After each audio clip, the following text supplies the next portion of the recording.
Hello viewers, இன்னைக்கான video பதிவில் நம்ம பார்க்க போகிற ரொம்ப முக்கியமான ஒரு பரபரப்பான தகவல் என்ன அப்படின்னு பார்த்தீங்கன்னா, ஈரான் மீதான அமெரிக்கா இஸ்ரேல் தொடங்கி போர் முடிவுக்கு வந்துவிட்டது. ஹர்முஸ் ஜலசந்தி முழுமையாக திறக்கப்பட்டு கப்பல் போக்குவரத்து மீண்டும் தொடங்கி இருக்கிறது அப்படின்னே கூட சொல்லலாங்க. இது குறித்த அப்டேட்ஸ் வெளியாகி இருக்கிறது. அது மட்டும் இல்லாமல் தற்போதைய நிலவரத்தின்படி இந்தியாவுக்கு அடுத்தடுத்த ஷாக் கொடுக்கக்கூடிய வகையில் ஹர்முஸ் ஜலசந்தி திறந்தாலும் கச்சா எண்ணெய் வருவதில் மிகப்பெரிய அளவில் சிக்கல் ஏற்பட போகின்றது அப்படின்னும் சொல்லலாம். இது குறித்த முழுமையான தகவலோடு இன்னும் பரபரப்பான அப்டேட்ஸை தொடர்ந்து நீங்கள் தெரிந்த பலன் பெற வீடியோவை ஸ்கிப் பண்ணாம கடைசி வரைக்கும் பாருங்க. வீடியோக்குள்ளே போகிறதுக்கு முன்னாடி இதுவரைக்கும் நீங்கள் நம்ம சேனலை சப்ஸ்கிரைப் பண்ணலை அப்படின்னா உடனே சப்ஸ்கிரைப் பண்ணிக்கோங்க. அப்படியே பக்கத்தில் இருக்கக்கூடிய நோட்டிஃபிகேஷனுக்கான பெல் பட்டனையும் ப்ரெஸ் பண்ணிக்கோங்க. சரி நேர்களே, வாங்க வீடியோக்குள்ள போகலாம். ஈரான் மீதான அமெரிக்கா இஸ்ரேல் தொடங்கி போர் முடிவுக்கு வந்துருச்சுங்க. ஹர்முஸ் ஜலசந்தி முழுமையாக திறக்கப்பட்டு கப்பல் போக்குவரத்து மீண்டும் தொடங்கி இருக்கிறது. இதனால நம் நாட்டில் பெட்ரோல் டீசல் கேஸ் தட்டுப்பாடு முடிவுக்கு வரும் அப்படின்னு எதிர்பார்க்கப்பட்ட நிலையில தற்போது புதிய பிரச்சனை உருவாகி இருக்கிறது. இதனால மீண்டும் வளைகுடா நாடுகளில் இருந்து கச்சா எண்ணெய் இந்தியா வருவதில் சிக்கல் ஏற்பட்டுள்ளது. இந்த நிலையில் பார்த்தீங்க அப்படின்னா அடுத்து என்ன பிரச்சனை வரப்போகிறது அப்படிங்கிறத பற்றின ஒரு தகவல் வெளியாகி இருக்கிறதுங்க. அதாவது அமெரிக்கா இஸ்ரேல் ஆகிய நாடுகள் சேர்ந்து ஈரான் மீது பிப்ரவரி 28 போரை தொடங்கியிருந்தாங்க. இதனால் ஈரான் ஹர்முஸ் ஜலசந்தியை மூடியிருந்தது. இதனால் கப்பல்களின் போக்குவரத்து 92% வரை சரிந்தது. மேலும் உலகின் ஒட்டுமொத்த கச்சா எண்ணெய் வர்த்தகத்தில் 20% ஹர்முஸ் ஜலசந்தி வழியாகத்தான் நடந்து வருகிறது. இதனால் நம் நாடு மட்டுமின்றி சீனா உள்பட பல்வேறு ஆசிய நாடுகள் பாதிக்கப்பட்டன. கச்சா எண்ணெய் கேஸ் சப்ளை பாதிக்கப்பட்டிருந்தது. தற்போது போர் எல்லாம் முடிந்து அமெரிக்கா ஈரான் இடையே ஒப்பந்தம் மேற்கொள்ளப்பட்டிருக்கிறது.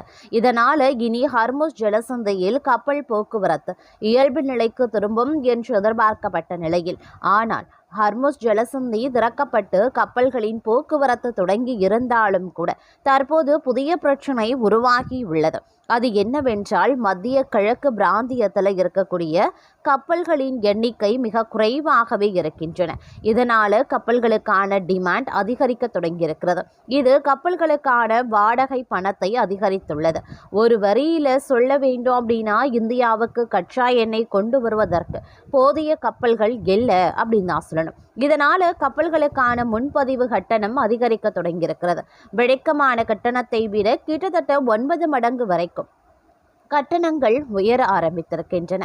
பாரசீகா வளைகுடாவில் இருந்து இந்தியாவிற்கு கச்சா எண்ணெய் கொண்டு வருவதற்காக சுமார் 20 லட்சம் பேரல் கொள்ளளவு கொண்ட பெரிய கப்பல் முன்பதிவு செய்யப்பட்டிருந்தது. இது போர் நடந்த சமயத்தில் கூட இல்லாத ஒன்றாகும். மத்திய கிழக்கு கடல் பகுதியில் பதட்டங்கள் தணிந்து வருவதாக கூறப்பட்டாலும் கூட கப்பல்களின் சேவைகளில் தாமதம் ஏற்பட செய்திருக்கிறது. கப்பல்கள் இல்லாத நிலை உருவாகியும் இருக்கின்றன. போர் முடிந்துவிட்டது. ஹர்முஸ் ஜலசந்தி திறக்கப்பட்டுள்ளது. இனி வளைகுடா நாடுகளிடம் இருந்து ஹர்முஸ் ஜலசந்தி வழியாக கச்சா எண்ணெய் இறக்குமதி செய்யலாம் என்ற நிலை உருவான நிலையில் இப்படியான பிரச்சனை ஏற்பட்டிருக்கின்றன. போர் பதட்டம் காரணமாக இந்த வளைகுடா பிராந்தியத்தில் இருந்த கப்பல்கள் வெளியேறிவிட்டன. போர் முடிவடைந்த பிறகு ஒரு வாரத்திற்குள் ஓமன் வளைகுடாவை 65 காலி கப்பல்கள் மட்டுமே சென்றிருக்கின்றன. இதில் 25 கப்பல்கள் சினோகேர் என்ற ஒரே நிறுவனத்திற்கு சொந்தமானவை. கப்பல்களுக்கான தேவை அதன் விநியோகத்தை விட அதிகமாக இருக்கிறதுனால ஒவ்வொரு நாடுகளும் கப்பல் வாடகைக்கு அதிகப்படியான கட்டணத்தை செலுத்த வேண்டியிருக்கின்றது. இந்த கப்பல் தட்டுப்பாடு மற்றும் கட்டண உயர்வு நேரடியாக மக்கள் மீது தாக்கத்தை ஏற்படுத்தலாம்.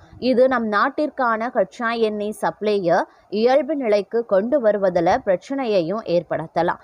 இதனால பெட்ரோல் டீசல் கையிருப்பை அதிகரிக்கும் மத்திய அரசின் முயற்சிக்கு தற்காலிக பிரச்சனை ஏற்பட ஆரம்பித்திருக்கிறது. கச்சா எண்ணெய் தாராளமாக கிடைத்தாலும் அதை கொண்டு செல்வதற்கு போதுமான கப்பல்கள் அங்கு இல்லை என்பது புதிய தலைவலியாக மாற ஆரம்பித்திருக்கிறது.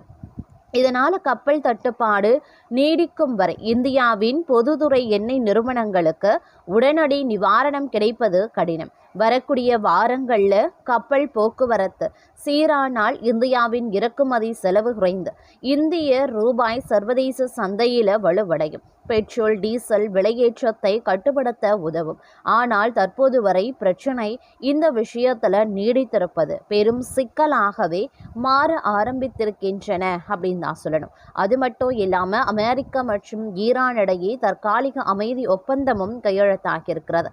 மேலும் நிரந்தர அமைதி ஒப்பந்தம் மேற்கொள்ள இருதரப்பும் 60 நாட்களுக்கு காலக்கெடு நிர்ணயித்து ஆராய்ந்து வருகிறாங்க.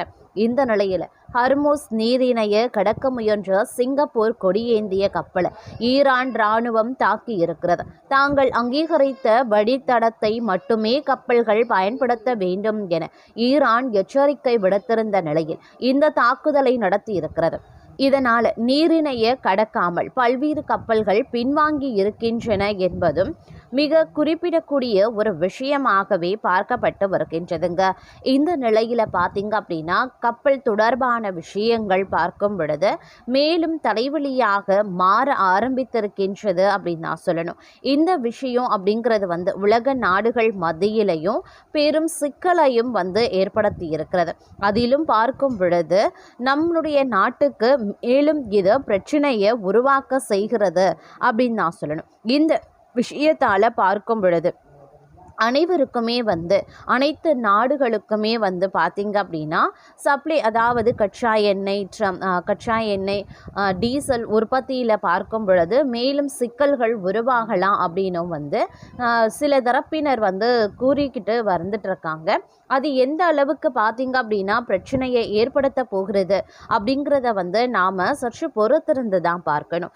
இந்த நிலையில் மற்றொரு புறம் பார்த்தோம் அப்படின்னா அமெரிக்காவில் விமான நிலையம் ஒன்றின் பெயரை ட்ரம்ப் விமான நிலையம் என மாற்றி அறிவிப்பு வெளியானதுடன் புளோரிடா ஆளுநர் ரான் டிசைடஸ் இதற்கான சட்ட மூலத்திற்கு கையெழுத்திட்டு ஒப்புதலையும் அளித்திருக்கார். அமெரிக்க ஜனாதிபதி டொனால்ட் ட்ரம்பின் மகன் மற்றும் தொழிலதிபரான எரிக் ட்ரம்ப் வெளியிட்ட செய்தி ஒன்றில் என்ன சொல்லப்பட்டிருக்குன்னா, அமெரிக்காவின் புளோரிடா மாகாணத்தில் இருக்கக்கூடிய பாம் பீச் என்ற சர்வதேச விமான நிலையம் இனி ஜனாதிபதி டொனால்ட் ட்ரே ட்ரம்ப் சர்வதேச விமான நிலையம் என்று பெயர் மாற்றம் செய்து அழைக்கப்படும் என தெரிவித்திருக்கார். இதற்கான சட்ட மூலம் ஒன்றிற்கு புளோரிடா ஆளுநர் ரான் டிசென்டிஸ் கையெழுத்திட்டு ஒப்புதலையும் அளித்திருக்காராம். இதற்காக புளோரிடா மாகாண பிரதிநிதி மேக் வெயின்பர்க், ஆளுநர் ரான், அதிபர்கள் போன்றோர் கலந்து கொண்டு தங்களுடைய நன்றியை தெரிவித்து கொண்டாங்க. ஜனாதிபதி டொனால்ட் ஜே ட்ரம்ப் பார்த்தீங்க அப்படின்னா சர்வதேச விமான நிலையம் என்ற இந்த புதிய பெயர் மாற்றம் வரும் ஜூலை 1 முதல் நடைமுறைக்கு வரும் என தகவல்கள் தெரிவிக்கின்றன. ஆனால் மத்திய விமான போக்குவரத்து நிர்வாகம் வெளியிட்ட அறிவிப்பில் பெயர் மாற்றங்களுக்கு நாங்கள் ஒப்புதல் அளிப்பதில்லை என்றும் அது உள்ளூர் விவகாரம் என்றும் தெரிவித்துள்ளது. எனினும் பயண அட்டவணை மற்றும் தகவல் தொகுப்புகளை மாற்றம் செய்வது உள்ளிட்ட சில நிர்வாக பணிகளை நாங்கள் செய்து முடிக்க வேண்டும் என்றும் தெரிவித்துள்ளது.